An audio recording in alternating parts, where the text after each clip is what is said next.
Allergy ഉണ്ടാക്കുന്ന പല factors ഉണ്ട്. ഏറ്റവും ഇമ്പോർട്ടൻ്റ് ആയിട്ട് അലർജി ഉണ്ടാക്കുന്ന ഫാക്ടേഴ്സ് അഥവാ ട്രിഗേഴ്സ് നമ്മൾ ഒഴിവാക്കാൻ ശ്രമിക്കേണ്ടത് വളരെ അത്യാവശ്യമാണ്.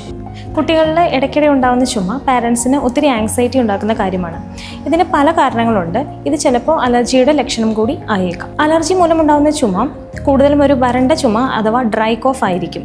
കൂടുതലും രാത്രി സമയങ്ങളിലും രാവിലെ എഴുന്നേൽക്കുന്ന ഉടൻ സമയങ്ങളിലും ആയിരിക്കും കൂടുതലായിട്ടും ഉണ്ടാവുക. ഇതിനോടനുബന്ധിച്ച് തന്നെ മൂക്കൊലിപ്പ്, മൂക്കടപ്പ്, തുമ്മൽ, കണ്ണ് ചൊറിച്ചിൽ, ശ്വാസമുട്ട്, വീസിങ് തുടങ്ങിയവ കൂടി ഉണ്ടായേക്കാം. അതുപോലെ തന്നെ ഫാമിലി ഹിസ്റ്ററി, മാതാപിതാക്കൾക്ക് അല്ലെങ്കിൽ സഹോദരങ്ങൾക്ക് അലർജിയുടെ സിംറ്റംസ് കാണാനുള്ള സാധ്യതയുണ്ട്. അലർജി ഉണ്ടാക്കുന്ന പല ഫാക്ടേഴ്സ് ഉണ്ട്. ഫോർ എക്സാമ്പിൾ പൊടി, നമ്മുടെ വീടുകളിൽ ഉണ്ടാകുന്ന പൊടി, തണുപ്പ്, അതുപോലെ തന്നെ പെറ്റ്സ്, വിറകടുപ്പിൽ നിന്നുണ്ടാകുന്ന പുക, സിഗരറ്റ് സ്മോക്ക് തുടങ്ങിയവയെല്ലാം അലർജി ഉണ്ടാകാനും അതുപോലെ ചുമ ഉണ്ടാകാനും കാരണമായേക്കാം.